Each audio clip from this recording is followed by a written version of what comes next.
And then when they did attack, when the D-Day invasion did occur, it was purely academic because the mighty Soviet Union had already, thanks mainly to the turning of the tide at Stalingrad, had already ensured the defeat of Nazi Germany.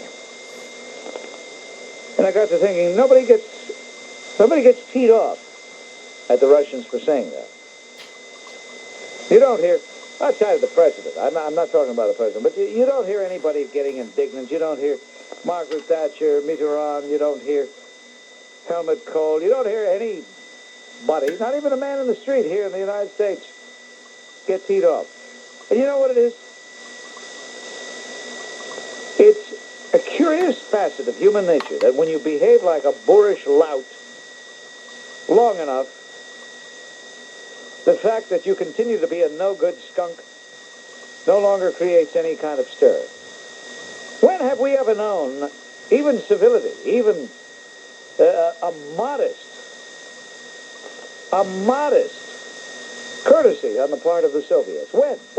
I'd like to know. The closest we possibly came, the closest, was when Khrushchev came to this country in 1959 and patted a pig on the, wherever you pat a pig, on a Dubuque, Iowa farm, on a farm outside of Dubuque. And he said, you raise nice pigs here to the farmer. That's about the closest any Soviet leader has ever come to being guilty of civility. Another superpower, not much different from the United States. And that, I think, is the big mistake that anybody could make. It's hard to believe, Bob, that these people are so naive. They're either naive or stupid, or else they have a... Anyway. Well, there's a guy in St. Paul, Minnesota, at the Radisson Hotel. I presume he's still at the Radisson Hotel. He should be asked that question. Is he so naive to really believe that a freeze is going to inspire the Soviet Union to be nice guys? Hopefully the American people won't buy. I'd urge you one day, Bob, to read the Dear Commandante letter over the air. I think your audience ought to hear it again. Okay? All right. Well, I think that one of the things that surprised me is that the candidates, I guess it didn't surprise me, but I think they should have attacked Jesse Jackson for some of his stands. They both Hart and Mondale feeling that when they get the nomination, they're going to need Jesse Jackson to swing the black vote to them, and therefore, if Jesse Jackson were white, he would have been out of the race because and Hymietown and Farrakhan's over talking to Gaddafi, and I mean things that any white candidate would have been just thrown out of the race, and yet neither Hart nor Mondale addressed that issue. Because they want to woo the black votes in November, and they didn't touch it, frankly, and they probably should have. I think if one of them had a little more courage, they might have done better. Look at Walter Mondale, I don't believe, has won a primary west of the Mississippi. Hart won all those, which presumably could easily go to Reagan in the fall. And so Mondale, at the moment, has a real job cut out for him. He has no option except to attack. He's going to attack Reagan and try to rip the skin off Reagan because he cannot run on his record, which is 4 years with Jimmy Carter. 4. Mm-hmm. Imperceptibly, perhaps, but steadily, slowly but surely, less gray until today, in watching him, I see he has 3/4 a nondescript, I don't know what, brownish color, chestnut, whatever, and just a little gray around the sides. Now, that, of course, is, I don't know what, Grecian formula, whatever. Well, his hair looks young, but his face looks very old. All right. Now, the point I want to get is, how does this come about? Does someone say, you know, Walter, I was thinking if you were less gray, it'd be more effective. I mean, what causes this? Well, I wasn't trying to make fun, by the way, of Walter Mondale. I was pointing out that his hair is far less gray and has been progressively getting less gray since he lost to Gary Hart in New Hampshire. And since Mr. Ailes is a media consultant, I was asking him how important it really was in a campaign and how much attention is devoted to these mundane effects. I'm trying to get unused to it, but I still must confess I yearn for the days when I was allowed to evoke, or would the verb be more properly provoke phone calls. And unfortunately, some consultant blew into town one time and said that the public really didn't want that anymore. And I asked that consultant, I said, oh, did you talk to the public? Well, anyway, what am I driving at? I'm driving at this. I'm driving at the fact that unless we have a psychic or somebody who claims they just got off a spaceship from Venus, people are not moved to call between 6 and 7. Oh, between 4 and 6, yes. But between 6 and 7, weird things happen. But there are a lot of things to discuss, a lot of things to talk about. And if you want to do it, why, you are more than welcome to. Otherwise, I'll just sit here and look at the microphone. A lot of people who, maybe you're one of them, who talk out of both sides of your mouth. On the one hand, you say how awful it is, but on the other hand, you probably love the ACLU. Like to discuss a complaint I have? Sure. Where is Mark Simone?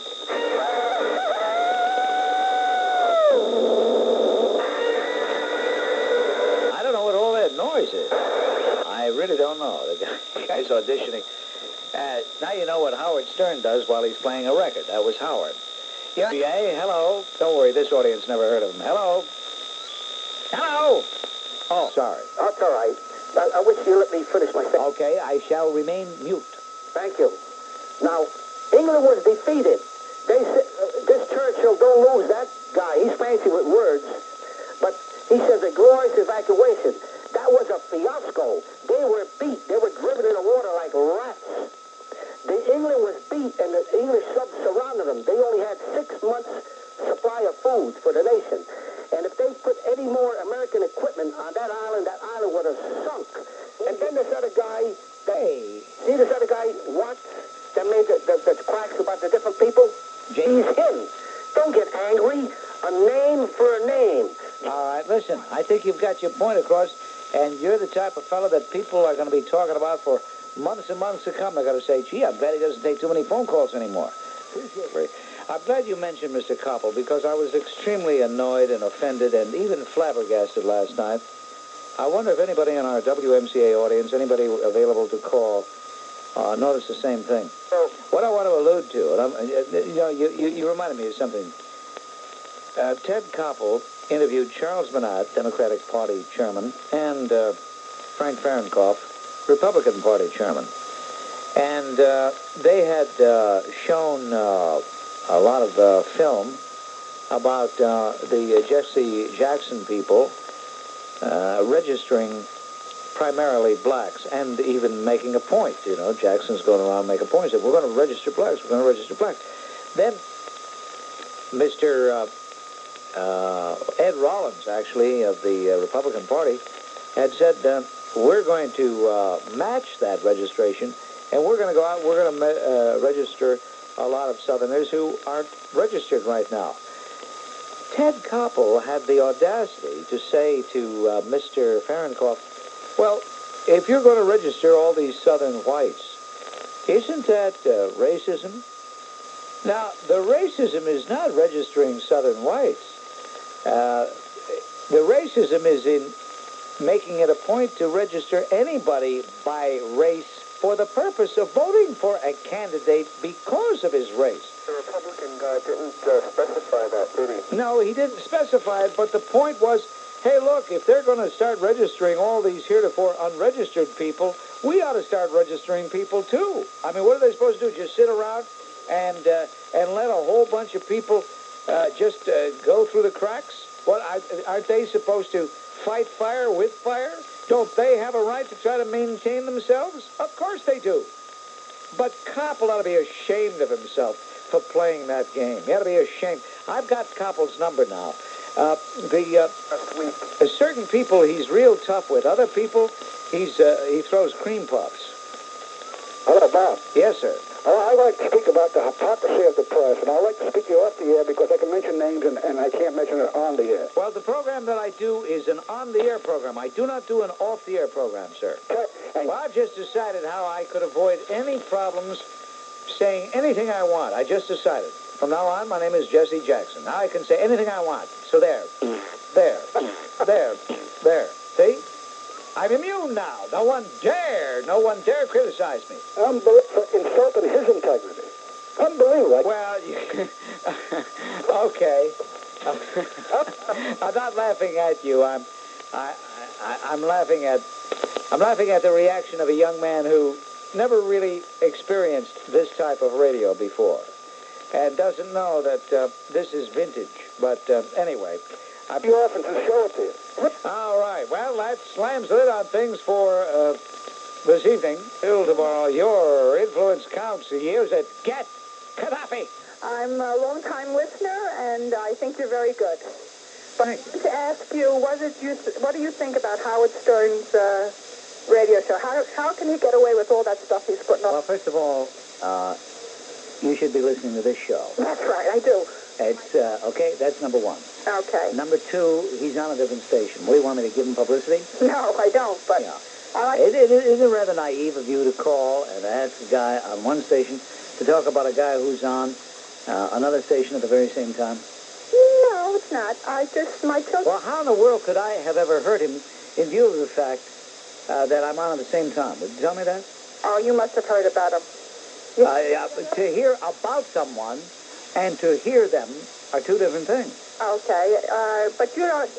I'm sure that when you're not on the radio, you must have listened to him. No, I never have. No, you never have? Oh. No. I don't usually like him. I don't like him, but my children put the program on. And we sometimes listen to him. I can't believe he can get away with... What do you mean by get away with? That has a rather disturbing ring to me. Get away with. That implies a person is committing a crime, doing something illegal, and no one is arresting him. Well, no, I don't mean that. I mean the things that he says I think are really offensive to somebody in his category. That he shouldn't be put... Well, listen, obviously that's what the public wants because he's got the big ratings. I never did that type of program, but people used to say, how does Grant get away with it? And other people would say, get away with what? And they'd say, well, you got to listen to this guy. That's why I used to have a huge listenership because I was, in my own way, people thought I was outrageous. I remember when you were outrageous. Okay, so now I'm not outrageous, and where have all the flowers gone? I don't know. I'm sure you have still a lot of listeners, but like Yeah? one-time callers like myself, I just took it upon. I just had the urge just to call you, and I figured I just want... Well, you know me, you're going to get, for better or for worse, you're going to get an honest answer. Maybe not the answer you wanted, but it's going to be honest. I don't slough it all off, you know. I thought you were going to support me. Well, no, why should I support you? You know, Listen, I think that the FCC's deregulation has been a wonderful thing. And I think that people who... If you don't like what a person is saying, right, then don't listen to him. That's all. Don't listen to him. I do. I just shut it off. I do. But apparently, it's gotten to you because you had to call me and give the guy more publicity. He doesn't need the publicity. I need the publicity. Well, I do. I tell everybody to listen to you. All right, listen, do me a favor. What'd you say your name was? Helen. Helen of New Rochelle. Right. Do me a favor. Tell everybody how outrageous I am. Okay. Really? Because I want those big ratings backing in, okay? Sure. Tell everybody that I shout at people and I say all these outrageous things and I'm arguing with everybody and giving opinion. Would you do that? I think you've gotten very mellow with your age. It isn't my age. Well, what is it? Someone's stopping you, I guess, huh? What do you think? That's right. I'm a wage slave, dear. I'm a wage slave. Come on. It's true. It's true. Okay. I mean, I don't understand. Sometimes people can be so unsophisticated. Well, I'll keep listening to you to see if you'll get back to your old self again. That's the only reason you'll keep listening. Oh, I like you. All right. Thank you, Helen. I'm gonna quit while I'm behind. I mean ahead. Why do 3 million... Good afternoon, Bob. Yes. Today is the 17th anniversary of the Israeli attack on the USS Liberty. Recent Freedom of Information documentation has confirmed the fact that the attack was deliberate, that the Johnson administration just folded up like an accordion and was involved in a cover-up that makes the Nixon-Watergate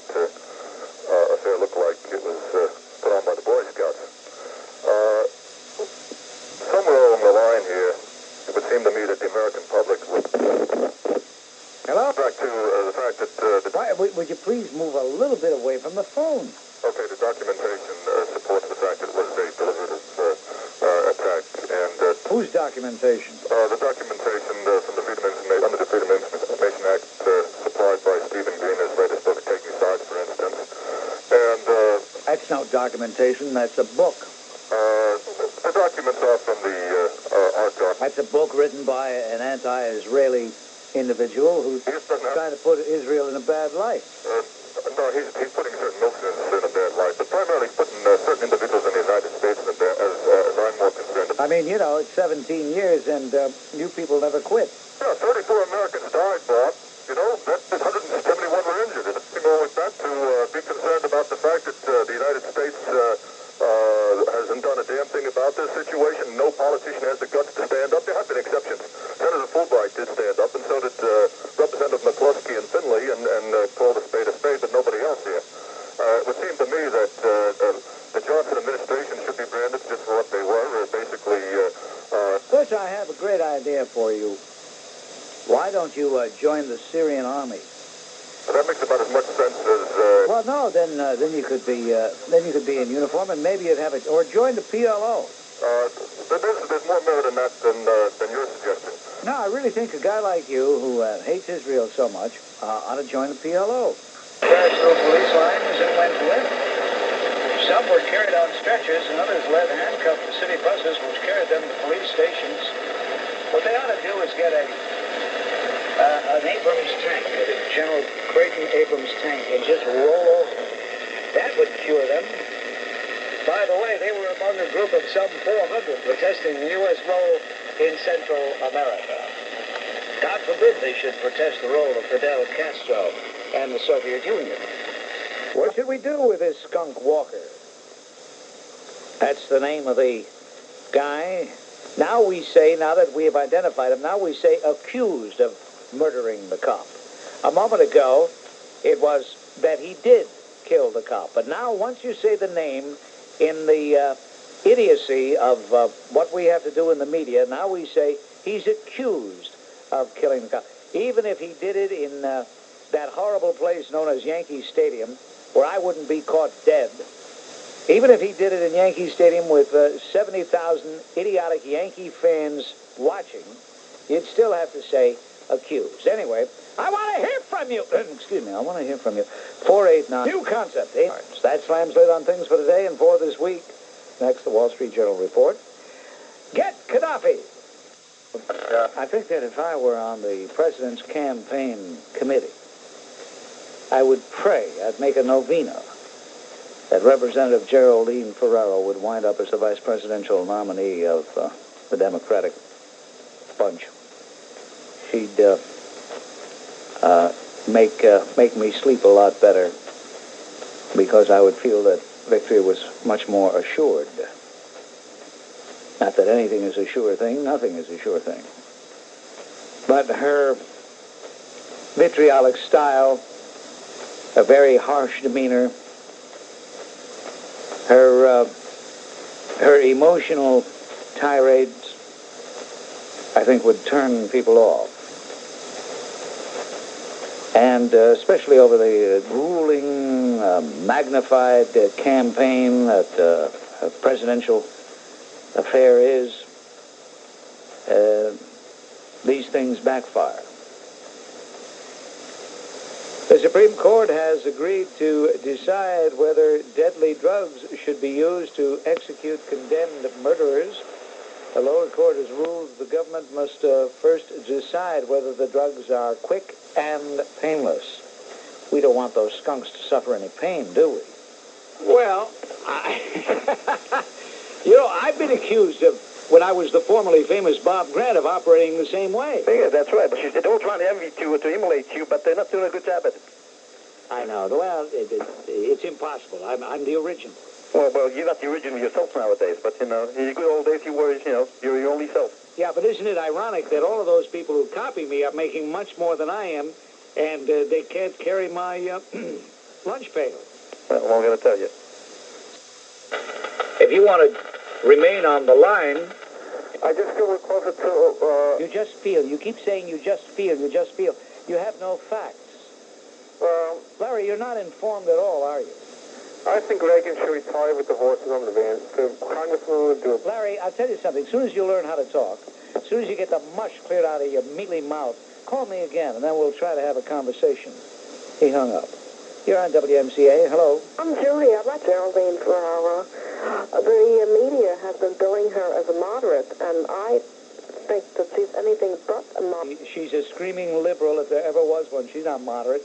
She's way to the left of the mainstream of the United States. Without a doubt. Look, she's not going to be the vice presidential nominee in any way, shape, or form. And I feel Mondale, I don't want to say, I feel Mondale is playing the same game Jimmy Carter did with vice presidential. Oh, yeah. What he's doing, what Mondale is doing is he wants to be seen with as many disparate individuals as possible. Tom Bradley one day, Diane Feinstein the next, Geraldine Ferraro another day, Floyd Benson, and he gets media coverage. But the average person is too smart. He already knows who he wants. This is all a lot of showbiz.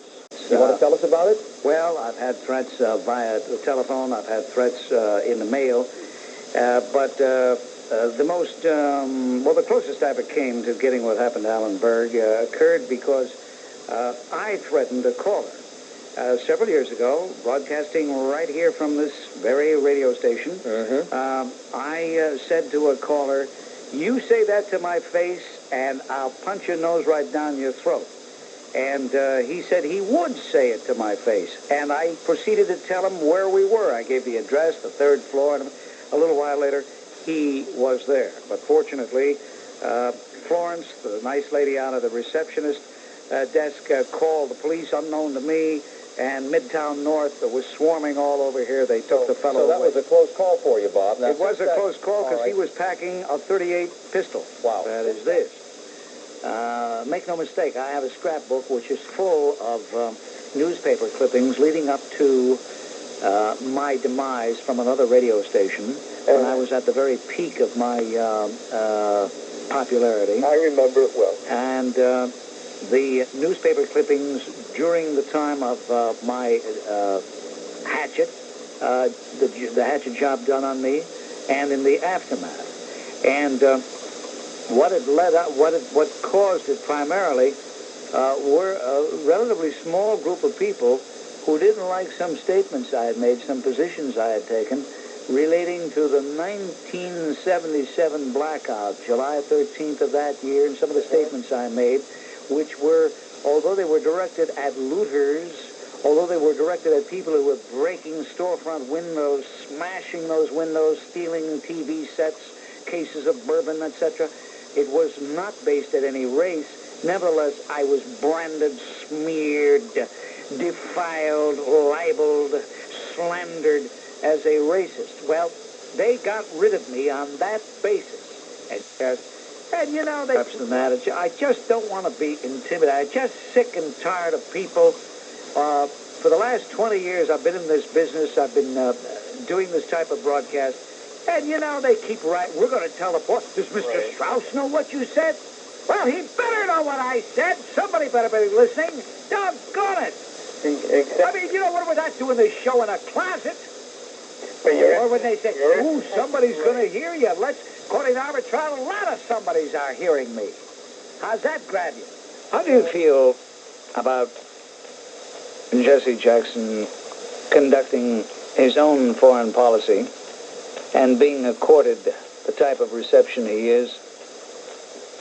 Are you capable of seeing through it all? Are you capable of seeing how Fidel Castro is cleverly using this individual? I know some of you might say, well, it doesn't make any difference what his motives are. He's performing a service. But someone who is more omniscient than most of us points out, while Walter Mondale and Gary Hart were holding a fateful meeting in New York, Jesse was meeting Fidel Castro in Cuba. All three see themselves as history makers, but of the three, Jesse Jackson's methods are the most offbeat. Instead of merely taking positions on issues, he makes himself a participant in world affairs. He is serving notice that he isn't going to end his campaign with the November elections. Now, if one can judge his thinking by what he is doing, he will be running not only in the quadrennial campaigns ahead, but in the years between. He has launched a permanent personal campaign. For what? For the presidency? Yes, but for something else, too. Of all the Democratic candidates around, he is the one with the most grandiose vision, the one most consumed with ambition, and the only one with a continuing political base that he himself has built. His foreign trips to Syria, Mexico, Panama, El Salvador, and now especially to Castro's Cuba begin to take on a pattern. Looking back, a historian may say that the prime TV creation of the 1984 Democratic campaign was not Gary Hart, but Jesse Jackson. That symbolic start is what the campaign was about. He will be using it from now on to make himself a mover and shaker as the link between American dissidents and far-out groups of every description and the third world governments and revolutionary movements. In essence, his aim is to head an American government in exile as an alternative to whatever government is elected. Let's go over that one time again. In essence, his aim is to head an American government in exile as an alternative to whatever government is elected. Think about it. And pray. The United States Congress, whose name has been heard by many, many people because his name is part of legislation which has been some of the most controversial legislation in the United States Congress in quite some time. The congressman I'm talking about is Representative Romano Mazzoli of Kentucky. He is the co-author of the Simpson-Mazzoli immigration bill. One of our local newspapers has an editorial headlined, "Go Hang Your Head in Shame, Tip O'Neill." I agree with that editorial, but I think it could be stated the other way. Go hang your head, people who would urge nothing to be done. And the other side of the action the Speaker took, which is to put the bill on the floor and let the House work its will over a 7-day period and with 69 separate amendments. The other side of that is to do nothing at all, and I think that would cause the head of Lady Liberty to hang lower by far. Of course, in the legislative lexicon, you deal with it carefully, it becomes very controversial. Why do we have to be so careful when it comes to protecting our own borders? Well, I think we should, because if you hermetically seal this nation, you probably do an injustice to the very nature of the tradition of the country, which is magnanimous and generous and encompassing and welcoming, and to put up a big border bristling with snarling dogs and weaponed law enforcement officers would really run contradictory to the strain of this country. And accordingly, we try to solve the problem of preventing or at least curtailing the illegal entry by curtailing what people are coming for. I mean, they're not coming for the vistas and the beautiful clean water and the lovely restaurants. They're coming to work. And so what we try to do in our bill, phase 1, is to curtail those jobs, and that curtails the reason for people to enter. Phase 2 of it is what happens to the jobs, to the industries that have become dependent on undocumented labor. And obviously you have to do something with agriculture particularly, so we set up a temporary worker program to help that. Phase 3 is what do you do with the people who are here in a technical sense, illegally, but in every otherwise as legitimate as you and I are. They've come here to work and to basically speaking support their families and have kept their nose clean. What do you do with them? Do you roust them out, harass them, and hound them out of the country? Obviously not. So for some of them, those who have come here a longer time ago, we give them legal status and an opportunity to earn citizenship. Congressman Mazzoli, in all candor, you seem to be going out of your way to tell us what a magnanimous individual you are, how much you love the traditions of this country, and how you are opposed to snarling dogs on the border. I suggest that your enemies have put you on the defensive. Show by the sufferance of this telephone that's stuck to my ear, and I will get off the show just as quickly as you impugn anything about the motives of Senator Simpson and myself.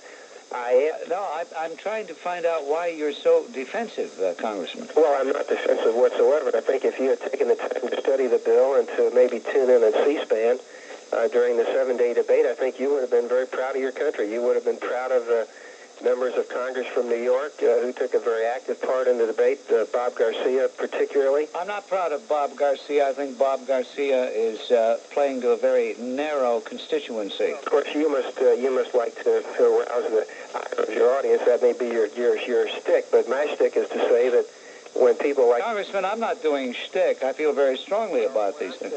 When Mr. Garcia has, in his own good faith, while I disagree with the end goal and some of his approaches on the amendment, I don't at all impugn his motives. Bob Garcia feels strongly about the issue, and he and many other Hispanic members of Congress feel strongly, and they should. Congressman Romano Mazzoli, I leave it to you whether he was unduly defensive or not, but head of the National Education Association says starting salaries for teachers, which average about $14,000, are an absolute disgrace. Well, I think the teachers, in many cases, are an absolute disgrace. Let's see. Oh, we're going open phones. That's what we're doing from now till 6. Stop that, man. He's going open phones. Let's see. Louis Farrakhan, Jesse Jackson, Fidel Castro, freed prisoner, Blas Castro, says Castro's using us. How do you feel about it? You do have a right to be heard. By the way, I'd like to salute Archbishop O'Connor for not caving in to the Limperist Brigade. And the Limperist Brigade is getting more militant all the time. By the way, the phone number is 4... This is the most interesting trio of Democratic candidates for the presidency we've ever had. We have a civil rights leader who's a racist. We have a 48-year-old liberal leader from the West who acts like a spoiled child. And from Minnesota, we have the most pusillanimous twerp who ever ran for political office. Would you define pusillanimous? Pusillanimous? Yes. The death of every little interest group. Little interest group. A pandering pusillanimous. I should have added pandering. Yeah. Oh, you did say pandering. All right. Bad connection, but interesting observations. I think. One-man State Department denouncing this country and also going down Havana and giving the clenched communist salute. The brilliant Max Lerner put it beautifully when he said Jackson wants to be an American government in exile. That's what his goal is. That's what he is achieving, an American government in exile. Remember this. Jesse Jackson, with all that baloney, all that mebdayul about a rainbow coalition, is interested in the third world. He is the candidate for the third world. I think that about it. And I'll tell you the thing that Jackson did that is totally unforgivable. And nobody's talking about it yet anyway. But I think it has, if anybody had any doubt about Jackson, it should be dispelled by virtue of the fact that he went into Nicaragua the other day and using the podium of an enemy of this country, blasted his own country, blasted his own government. That's the Did you know that? third world, yeah. Yeah, okay. Thank you very much. Lauded the Palestinian cause, praised Yasser Arafat. That's on the record, doggone it. Can I? And damn it, you know, some of these people who are so pigeon-livered, who want to either A, because they're afraid of their own shadow, or B, because they want to see a coalition built because of their obsession with a Democratic victory, These are people who don't want to look at the facts. I wish I had more time, but I got to get 50 years, none of them would have enough food for the land they have, and the production wouldn't be as great as... I wonder how many people notice the pathetic idiocy of the statements made, such as blaming colonialism for the starvations in Africa right now. It blew my mind. Now, I tell you, she is of that mindset, so traumatized, so infected by the 60s that they're unreachable. They are totally unreachable. Well, Did I what? see any of the morning news shows, you know, that come on after 7? You mean like with Bryant and Jane and... I'm going to get to that. And Diane Sawyer. I can't take Diane Sawyer. She's too overpowering. Too overpowering. I feel like she's castrating me every minute she's on. Let me tell you what she did. They showed this Cuban political prisoner who's been in jail for over 20 years. I believe his name was Perez something first, or Vargas. I just can't remember his name. He went into a tirade about Castro, and it was the truth, right? After 15, 20 seconds, they cut away, right?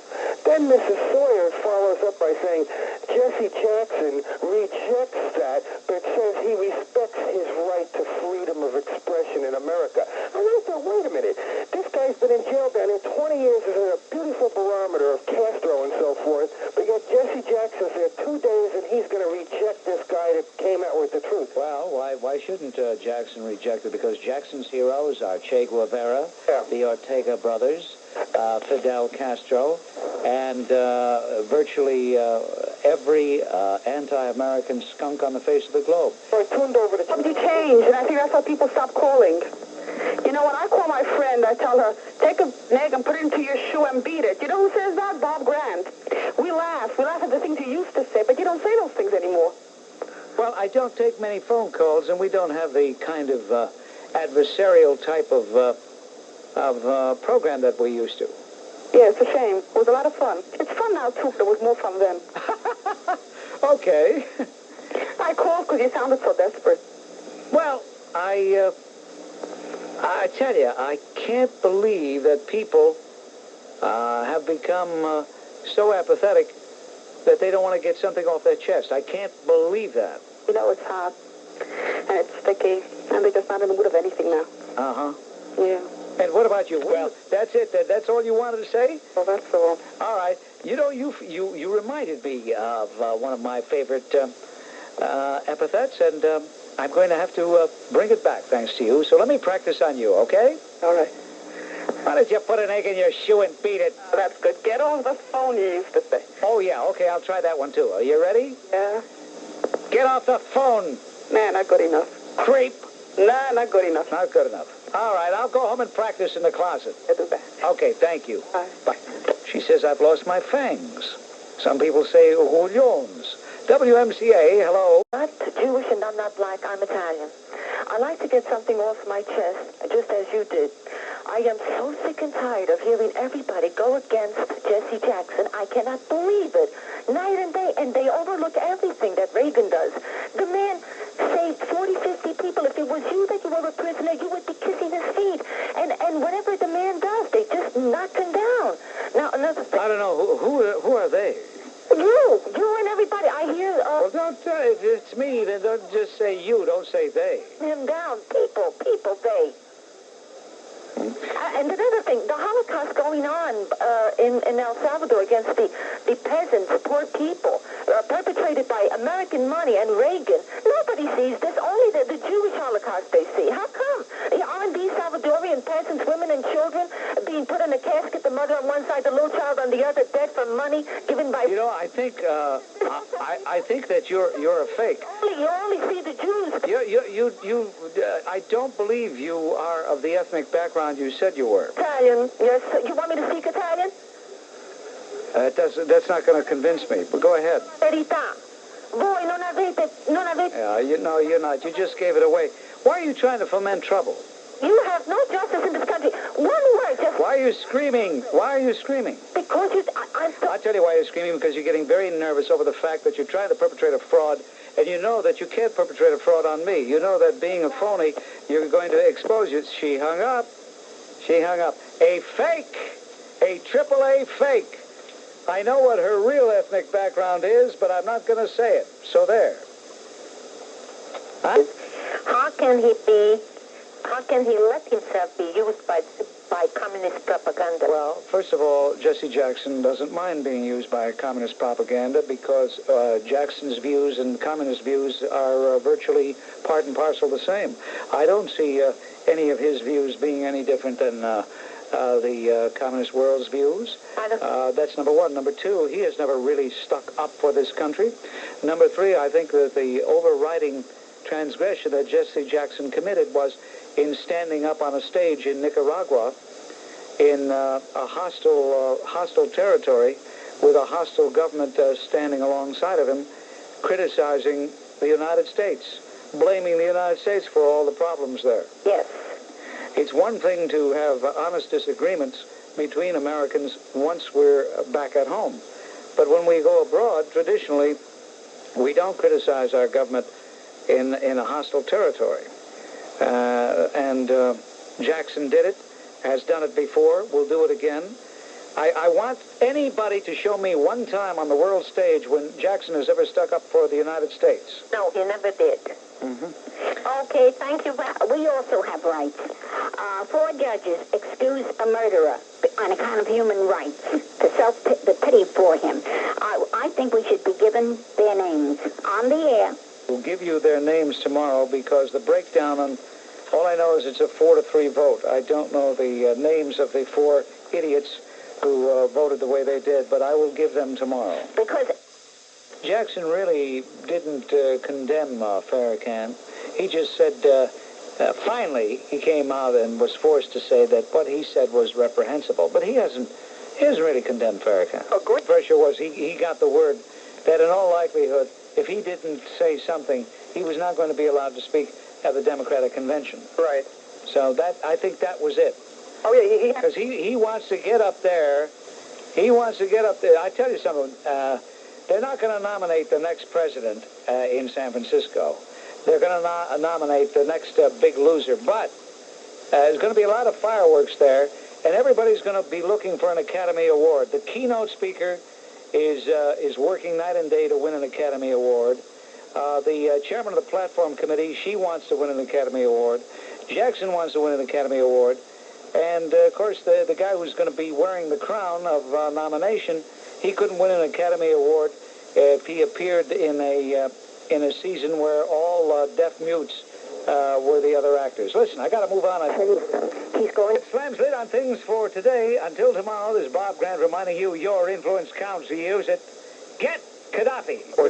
I want everybody to say out loud, and I want you to take your right arm and extend it almost straight out, but slightly bent at the elbow, slightly bent. And I want you to take the your left palm and slap your right bicep with the left palm. And say, Ufa above a knob. Ready? As soon as I finish this forecast, we'll do that, okay? Hot and humid with a mix of sun and clouds the remainder of the afternoon, with chance of a brief shower or thunder shower in some parts of the metropolitan area. Partly cloudy and pleasant tonight, sunny and hot tomorrow. Wednesday, hazy sunshine and very hot. And currently, the miserable temperature is about 85 degrees. I've just finished the weather forecast. Ready? Let's do it. Oofa above a knob. If you were, some of you do it backwards. You extended the left arm, slightly bent at the elbow, and you used the right palm in your bicep. Okay. Does anybody have any idea what that is? I feel like I'm sealed in plastic. I feel like I'm locked in here. Nobody can hear me. I feel like the guy who committed the perfect crime. He went out, he murdered 20 people, and he came up here to Studio C to do the Bob Grant Show on WMCA from 4 to 7, and nobody knew where to find him. Let's try that again. Oofa abavannably. See, I said abavannably instead of abavangul, because I don't know what abavangul means. I really don't. because my teacher, Wumbar, of Yonkers, is on sabbatical. I see. And insofar as that other expression you use in Afangul, you have to be a gymnast to perform that. I have no idea what you're talking about, but... Pardon me? I see. Yeah. You have to be a gymnast to do that. Okay. You sound like a professor. You sound very... Bob, you're a dom. A dirty old man. Wait a minute. Io no cornuto. Cornuto? Sì. Okay. Hey, did you hear our vecchierello on that announcement a little while ago? No, not just Anita vecchierello, Bob. No io. Never mind. Giovanni. Ho capito cosa vuoi dire, Bob. Oh, lei parla po'. Thank you, pal. WMCA, hello. Well, Bob? Yes. Bob, a white plane. And I think really what they're heading for is an actual confrontation of the races. It has to happen the way these people are talking. Well, no, it won't happen because it takes two to tango, and the people that Farrakhan is talking about are so strapped with misplaced guilt that they would never participate in anything. That's a good point. So the thing is, and that goes to the Congress. This whole. I listen to talk shows at night, Bob, from Baltimore, from Hartford, and if you listen to Larry King at night, who's nationwide, and the other guys. By the way, I want to congratulate Larry King. I want to congratulate him. So why did he come? No, I want to congratulate him on having been on the air so long, and still he's avoided saying anything. Good. He really doesn't say anything. But, you know... Maybe that's why he's coast to coast. Could be. To explain everybody around here. I'll tell you why. Because everybody around here goes off half-cocked, making outrageous statements, controversial utterances. And I, as the only one with his feet on the ground here, not given to hyperbole in any way, shape, or form, a rather laconic, withdrawn individual, every now and then I'm called upon to explain my fellow employees. I do it with alacrity, celerity, and gusto. And also I feel like the man going down for the third time. It was so much fun the first two times that he didn't mind the third. On there's nothing unconstitutional about putting that skunk to death at all. Right. Lemuel Smith, make no mistake, was convicted of many murders, and while incarcerated for those murders, murdered again, and was convicted after a lengthy trial, convicted of raping and murdering Donna Payant. Now what they're saying in effect is they're going to keep him alive, and yes, he can murder again. You see, the four judges who voted in the majority aren't really concerned with the protection of society. They're concerned with their very misguided, very warped sense of constitutional propriety. They put a technical propriety, or as they view it, ahead of human life. Curious, but true. So, Jim, this is just one of the reasons. This is just part of the mosaic that I have painted for you verbally over these past 12, 13, 14 years. Why I say that we are on the way to a not a brave new world, as Aldous Huxley portrayed it, but a sick new world, which is getting sicker all the time. You're switching gears on me all of a sudden. Talk about Jackson. I've had enough Jackson for the week past and the weekend. I mean, you're welcome to talk about him, but I'm a little. But I was just wondering. I'm a little waterlogged. Already tired of hearing about politics and world crisis and. What does it take to motivate people anymore to call? The novelty? Well, the novelty is gone. So you can't be motivated by the novelty. What can you be motivated by? A deep and abiding interest in something that is being discussed. Or a deep and abiding interest in wanting to let others hear your opinion. Or a deep and abiding interest in seeking to change something that you've heard, to correct an impression, to set the record straight. Sometimes a way to evoke comment is to say something purposely wrong. But who would believe the host at the other end who would say, "Oh, I was just testing you"? Who would believe that? The ideal way is the honest way. The ideal way is to let it all hang out. Let the chips fall where they may. Throw the fat in the fire and see what happens. But, of course, you do that, and people, unlike a few years ago, people, instead of calling the guy who made the statement, call his boss or write letters. I don't know what has happened, at least in this town. I can't believe people have become jaded.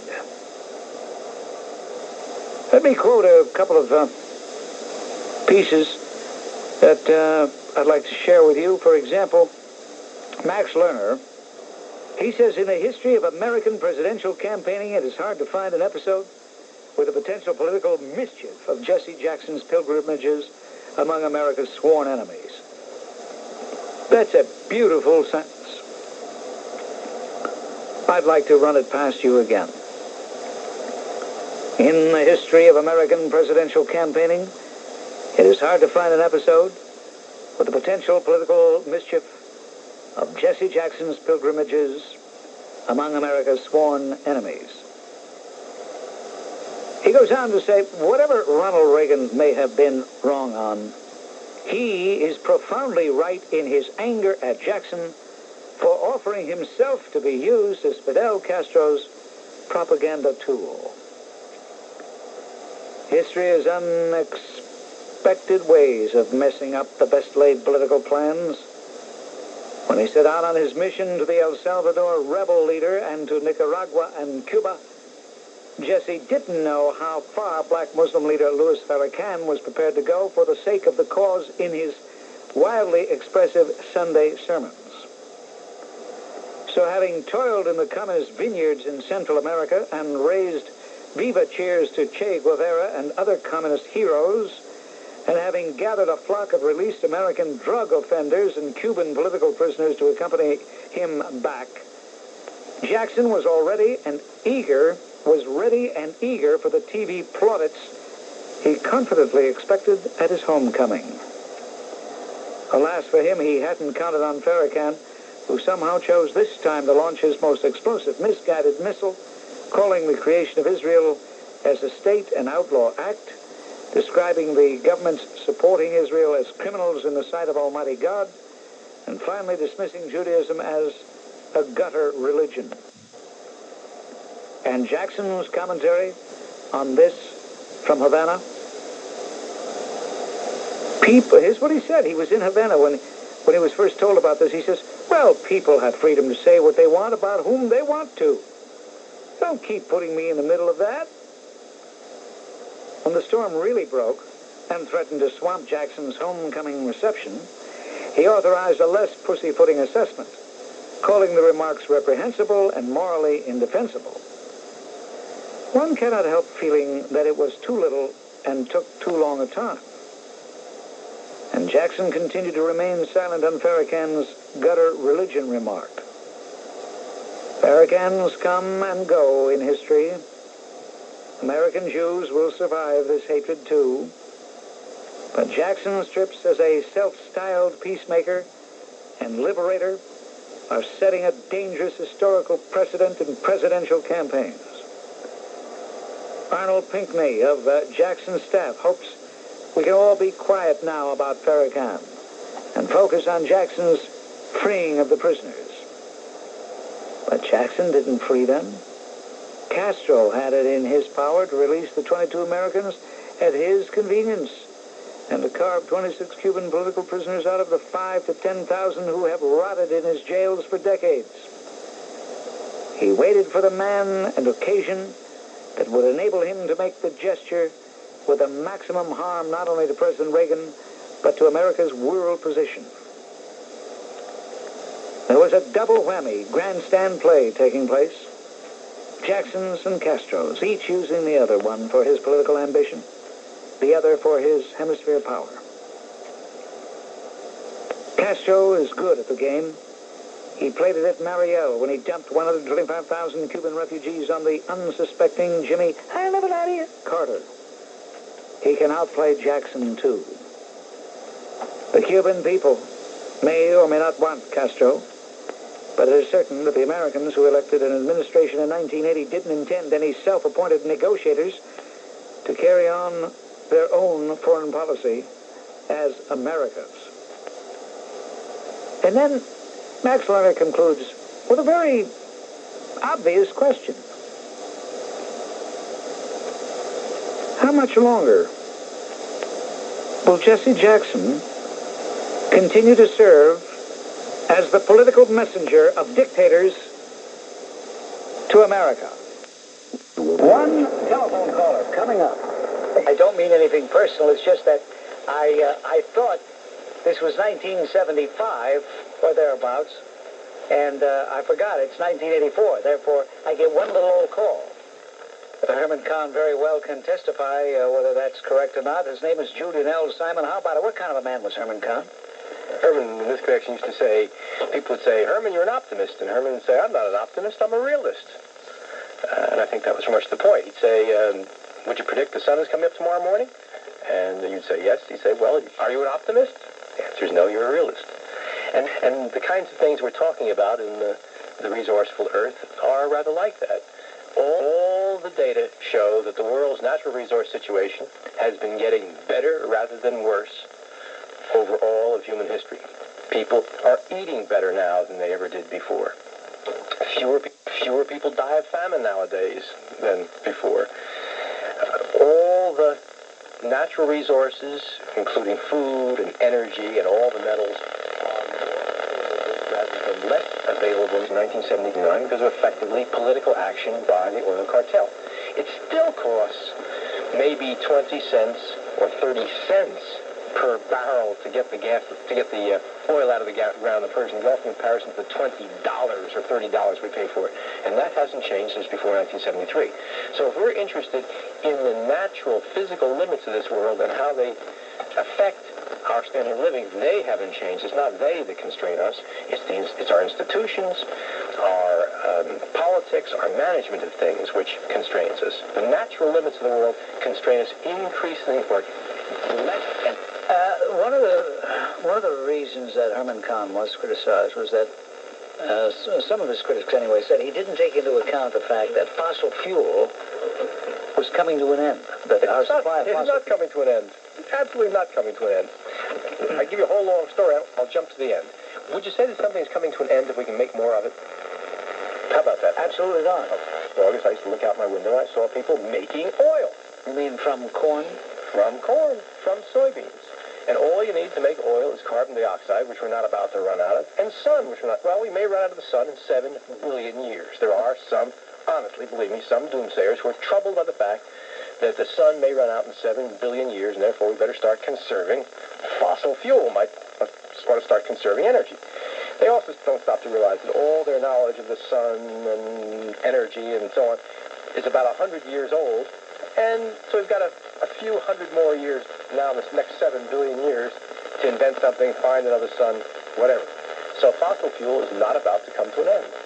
Quote, if present trends continue, the world in 2000 will be more crowded, more polluted, less stable ecologically, and more vulnerable to disruption than the world we live in now. Serious stresses involving population, resources, and environment are clearly visible ahead. Despite greater material output, the world's people will be poorer in many ways than they are today. You put that in the introduction of your book, and you're quoting Global 2000 report to the president. Is that right? Right. Okay. You're saying that that report is all wet? All wet. Not just wrong and detailed, but wrong root and branch, fact, theory, and conclusion. We take that conclusion, and when I say we, that's me, Herman Kahn, and about 18 of the world's best scientists on the subjects of agriculture and natural resources and so on. And it's important you should understand that what I'm saying to you is not one person's view, not two persons' view, not a fringe view, thought the mainstream view in the fields of such things as agricultural economics, resource economics, and so on, the mainstream agricultural economists tell you exactly what I'm saying to you, which is that the world's food supply has been getting better rather than worse. The price of food has been falling throughout all our history, and there's every reason to think it'll continue to fall. That farmland is plentiful and increasingly plentiful, and there's increasingly more farmland rather than increasingly less, and so on. So it's important. That's a mainstream view. So we take this conclusion of Global 2000, we simply turn it around, and we put in that the world is getting increasingly less crowded, though more populated, for example.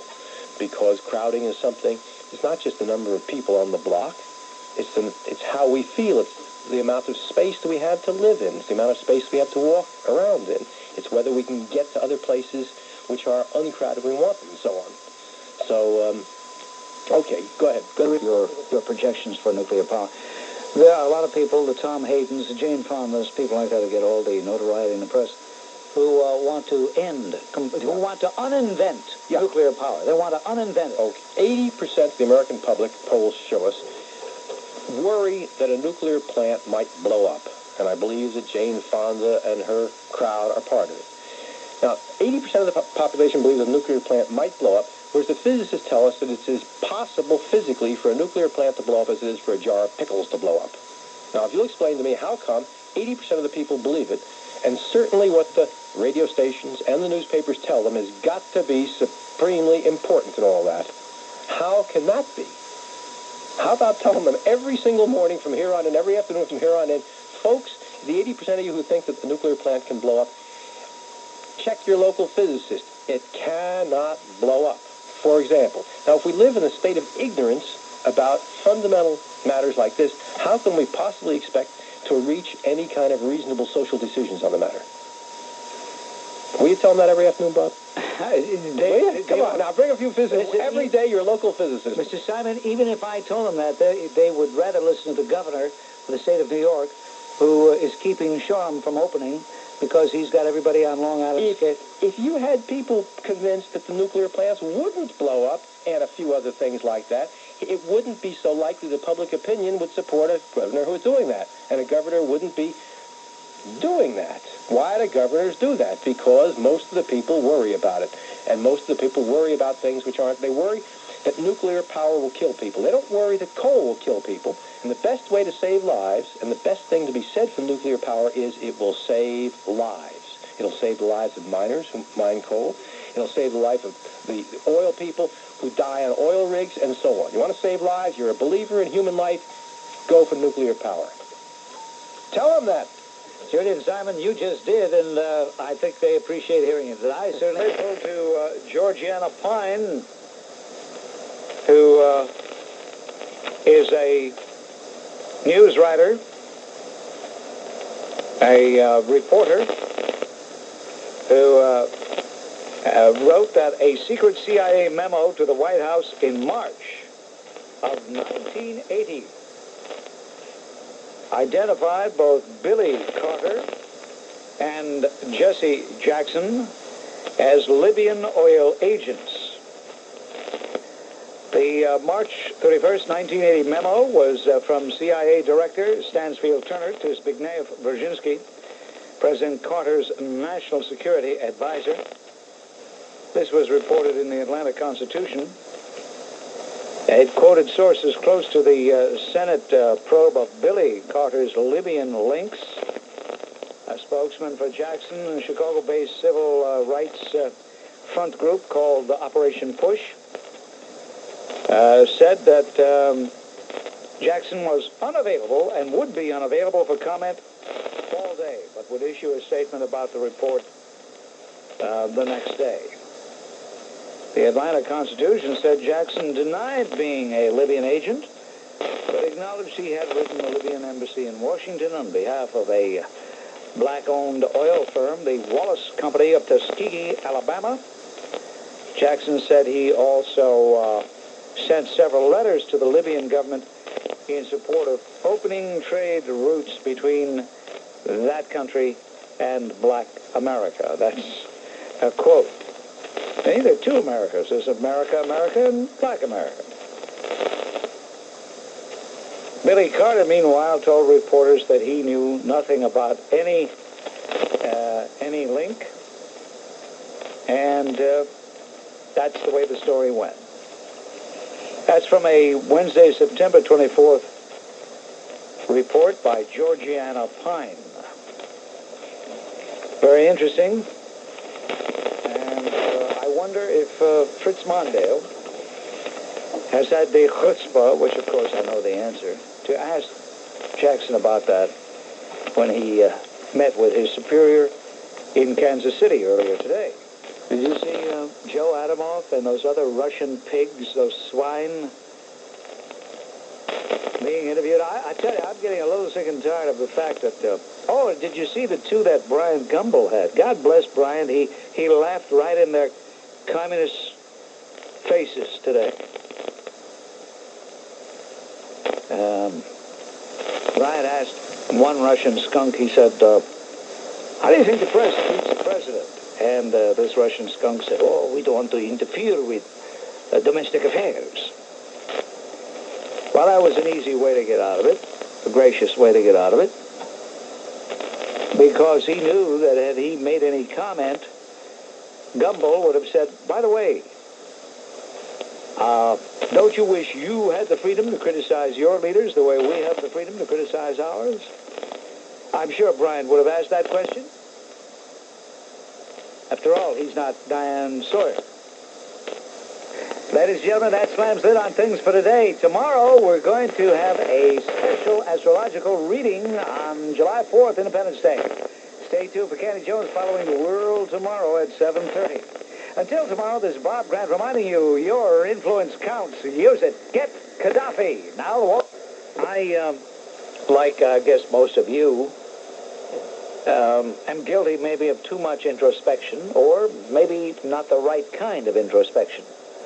Time and time again, I find that I'm trying to look at myself as objectively as possible.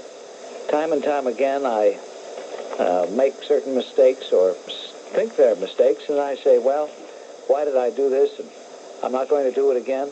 And I don't, till the next time. It seems that I have a big mouth.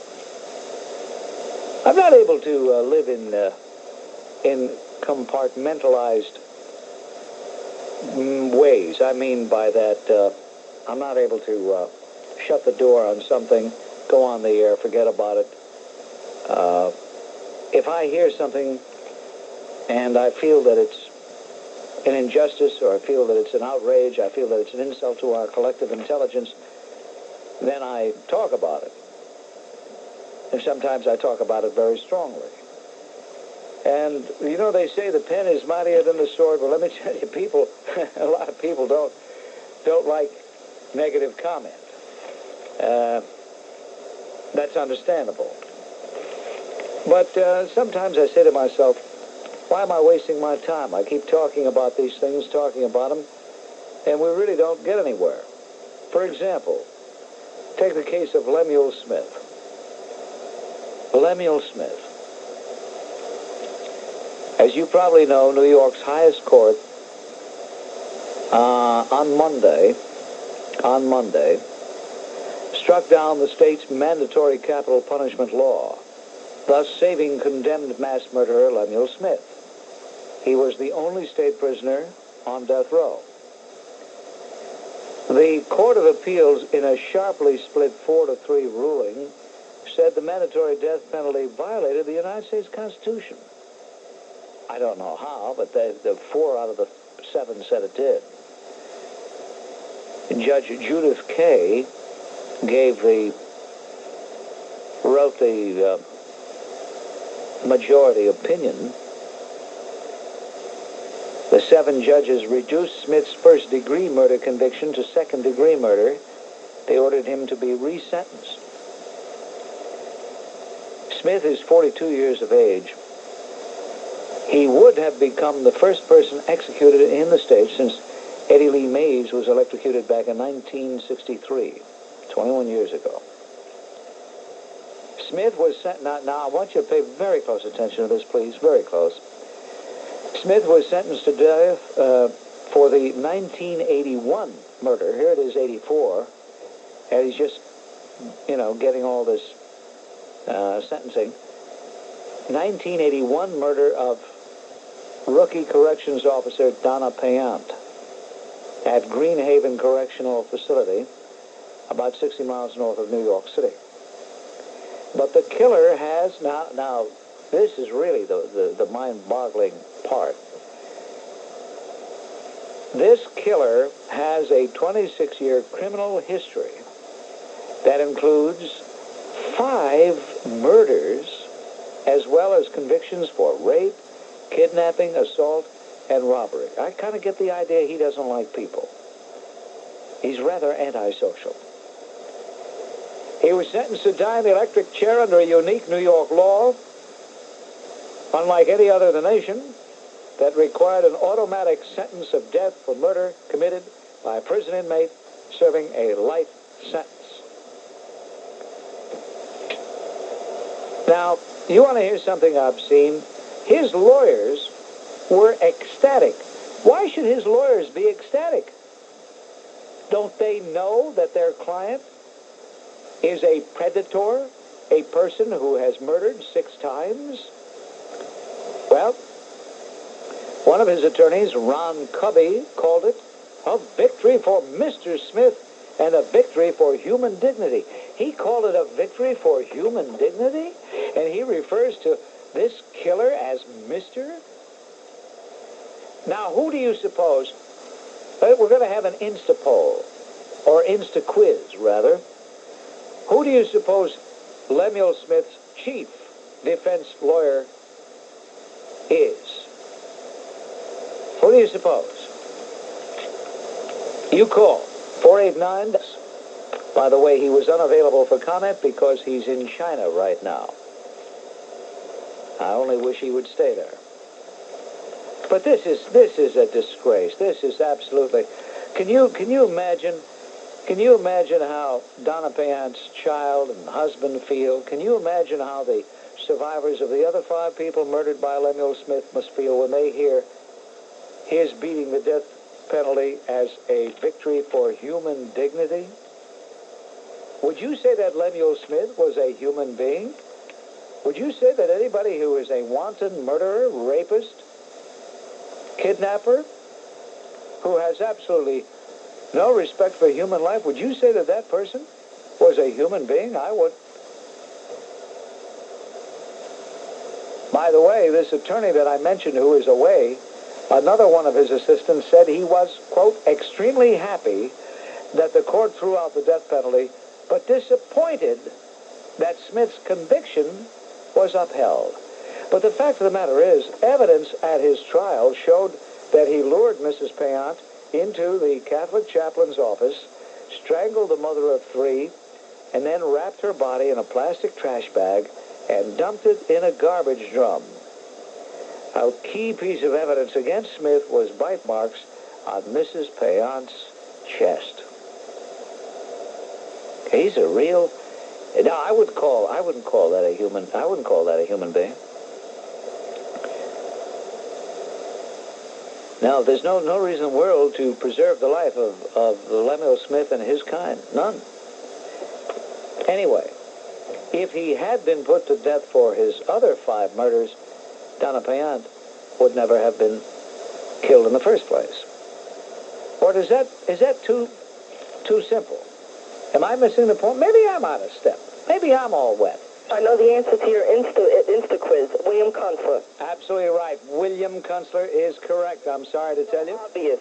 And the thing that really gets me mad is with Mario Cuomo, if he doesn't stop wasting his time with the seatbelts and with everything else and get a death penalty in there, something's got to be done. We got to get a couple of Charles Bronsons out there. Somehow. I don't know how, but eventually we have to. And our governor, I don't know how he ever got elected, but he's in there, and I think we're going to suffer for the next 4 years without a death penalty. He keeps tinkering around with all these little odds and ends type of... Well, it isn't that I'm trying to defend the governor because, Lord knows, the governor and I, although we have a mutual respect hardly see eye to eye politically on anything, but the fact of the matter is that even if we did have a death penalty in place, it wouldn't mean a thing if it's not going to be used. Now, New Jersey enacted a death penalty, Yes. and they seem to be afraid to use it. Every time I turn around, some jury is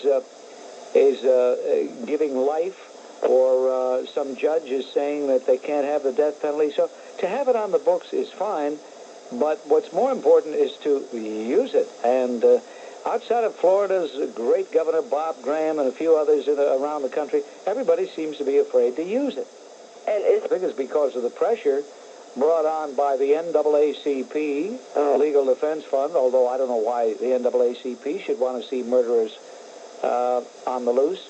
It's also brought about by an even more potent force, the ACLU, the American Criminal Liberties Union. Nobody has to ask me. When you're a Chiacchierone, when you're a Yenta, nobody has to ask you anything. You just talk. On WMCA, hello. Hi, Bob. Category, because Donna Payan was a prison guard, and Lemuel Smith was a prisoner. But Lemuel Smith had already been convicted of committing 5 murders, kidnaps, rapes. I mean, clearly here was a very antisocial creature, a predator. You brought up a good point before. If he had been killed the first time he committed murder, if he'd been electrocuted, all those lives would have been saved. Absolutely. Listen, I thank you for the call. Thank you very much, sir. Okay. Put your hands down. How many of you read Earl Caldwell? Put up your hands. Let me see. Not too many. All right. Here's what he says in part. I'm quoting now. Quoting. This is a quote. In this year of our best national election in a quarter of a century, there are many signals to be read. On the day before yesterday, the important signal came from Washington, from President Reagan. In part, it had to do with the Reverend Jesse Jackson, the lightning rod in the political arena this time around. With Jesse, the president did something he almost never does. He backed off. It had to do with Jesse's trip to Central America. The trip was another win in Jackson's column. In every country he visited, he met with the chief of state. And in those meetings, he rolled out the ideas he had, ideas he believes could bring peace. And it means something because in the Central American region, now, all of the talk and the significant action is in the direction of war. Mr. Caldwell goes on to say, Jackson's trip was, more than anything else, an American success story. It was on the verge of the 4th of July, and there he was, a black American, not only making a terrific run for the presidency, but also using a moral persuasion to promote peace. On the verge of the 4th of July, the country's birthday, he was powerful witness for the American democracy. And on the night he came back to the United States, it was his decision to let Vargas Gomez speak. He knew what Gomez would say. He knew he would speak against Castro and communism. But Jesse gave him the platform. In America, there are many voices, he said. Well, let me stop right here. First of all, let me say it is not up to Jackson to allow anybody else to speak. Let that sink in, Mr. Caldwell. And those of you bubbleheads who may think Mr. Caldwell knows what he's talking about. The fact is, it's not up to Jesse Jackson to allow Mr. Gomez or any other person, expatriate or otherwise, to speak. You see, Caldwell gives himself away when he makes that comment, when he writes that paragraph. This tells you where Caldwell is coming from. He is saying, in effect, that he has already accepted Jesse Jackson as the de facto, not just president of the United States, but total El Supremo. I just thought that it would be most revealing to point that out to you. And for me will be Barry Farber. You're going to hear all about the Yugoslavs who are still up there with the Chetniks. Draži Mihailovic, You gonna hear about the Romanian Rhapsody? Anyway, Barry will be here. God bless him. There's nobody like him. And,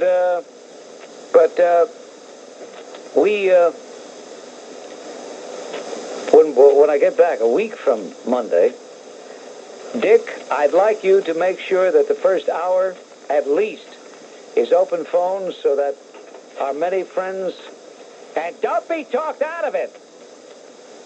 We have so many people that are so, anyway. And that's just the way I feel about it. Yeah, well, I'm sure they'll tone her down. Well, they'll have to. Well, Bob, the way you see, a lot of people... But let me ask you this. These friends of yours who said you must be feeling pretty good.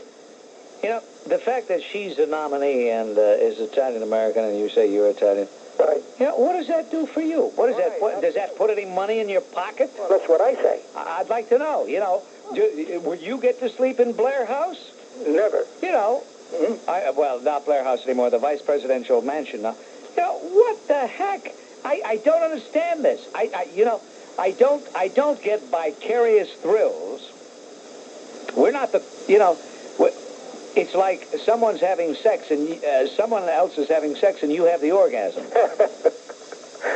Bob, now he feels if he puts an Italian-American and a woman on the ticket, he's going to siphon some Italian-American votes onto his side. There are a few Gabons who probably vote only on that basis, yes. Well, right. Well, I would not like the vote to be either for her or against her on the basis of her sex. But I know better than that. There will be some idiots who will be so fascinated by the novelty that they will vote for her, and on the other hand, there will be some others who will vote against her because they are prejudiced against her sex. What I'm concerned with is her ultra-liberal record in the House.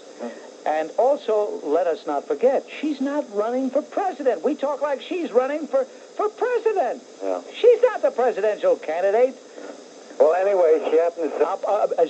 Mr. Polenta is the presidential candidate, Walter F. Polenta. Oh, okay. And it's okay for me to call him Polenta because the governor of the state calls him Polenta. Let's just cornmeal. I could see somebody sending out a form. Dear Mr. Mondale, you would call Polenta. All right, thank you very much. Bye. Some Gabon would send out such a form. I want to say I'm going to miss you when you're going on vacation. Well, you'll be in good hands with Barry Farber. Oh, yeah, that's right. I'm going to hear about all those Sputniks and Woodnicks and whatever else he has out there. But not Mr. Newton. The recovery that we've been hearing so much about, and most of us have been enjoying, really confounds the Democrats. As Max Lerner points out, there are two ways of trying to win a presidential election by invoking a secret plan. One is to announce a secret plan of your own that you can't divulge. The other is to say your opponent has a secret plan that he won't divulge, thus showing his duplicity and your integrity. And the second is what Walter Mondale is now trying in the name of his new realism with his accusation that Ronald Reagan won't admit to planning a tax raise, while I just did. It's a cute gambit, but it won't play. There are several reasons why it won't. For one, Reagan would have to be fool enough to play along. If his advisors entertain such an option, Mondale's ploy will make them drop it and embrace Reagan's own principled opposition to higher taxes. And the second reason is that the economic recovery is moving ahead with a staggering growth rate, which surprisingly has had no inflationary effect. Not only will this help re-elect Reagan by turning the tables on those who mocked his earlier tax cut, it would also mean that he could preside over a prospering economy in a second term rather than the stagnating economy at the start of his first. The enterprisers and capital investors are delighted with the current 7.5% growth rate, which puts America just below South Korea and Taiwan's 9% and Singapore's 8%. so are the believers in an industrial policy that will move the economy even further toward the information revolution. Thus, Max Lerner and the recovery confounds the Democrats. Dude, Edward Everett Hale. Right. His relative was once an actor in about, there was a Edward Hale Horton, who was Edward Everett Horton was a relative of Edward Everett Hale, yes. he was a movie actor. Very good. I have newfound respect for the Bob Grant WMCA audience. Are you Bob Grant? I'm afraid so, sir. Oh, I didn't recognize your voice. Am I on the air or not? No, you're on the air. I'm not, but you are. Well, All right. I'll tell you what. You take two Vivarin, and then get up and walk around. You're The brilliant success of the president's economic policy since he came to power. Unprecedented success. It is unprecedented. It is brilliant, and yet there are people who begrudge that success, aren't there? Yes, there are a number of people, such as most of the principal media in this country, press and TV, the unions, and what I would call the radical left. Now, because Mondale's advisors and Mondale himself have a record of inflationary finance. They do not give the control of inflation a high priority. They give a high priority to spending government money, to raising taxes, and to having irresponsible and inflationary monetary policies. This is their record in the past, and it's what they do in the future. A government that will destroy all the benefits this country has gained in 4 years of struggle under President Reagan. Those benefits include an increase of 8 million in the number of Americans at work,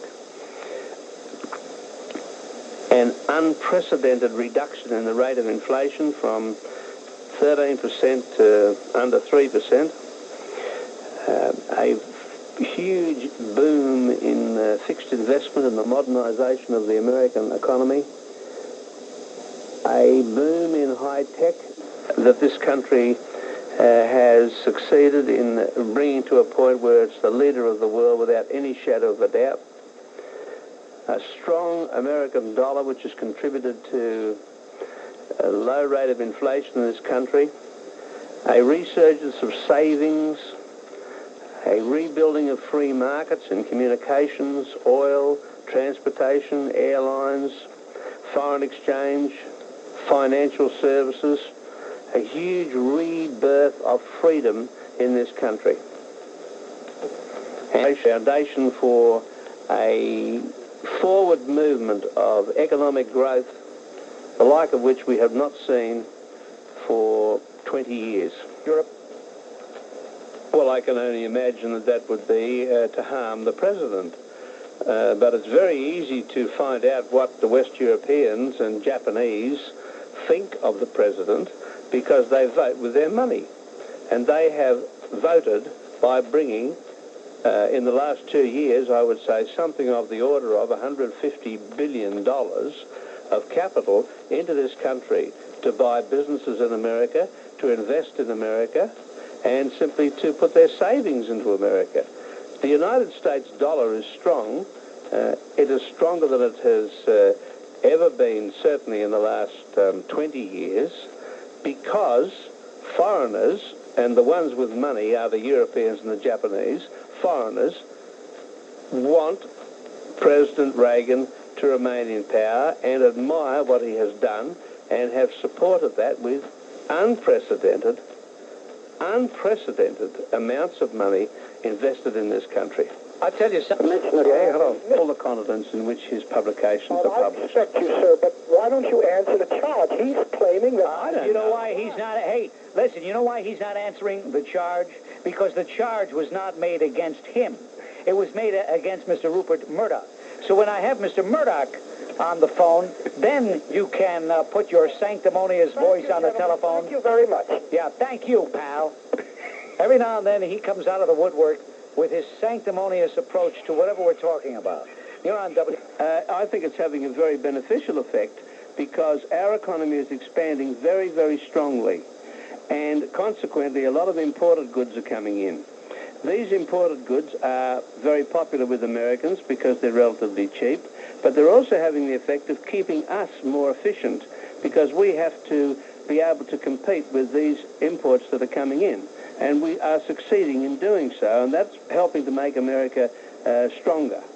And my last question. Theoretically, one would think that might be the case, but as things have worked out in practice, we've had an increase in employment of 8 million in the last 4 years, during which time the dollar has got stronger and stronger, so it hasn't had any effect on jobs at all.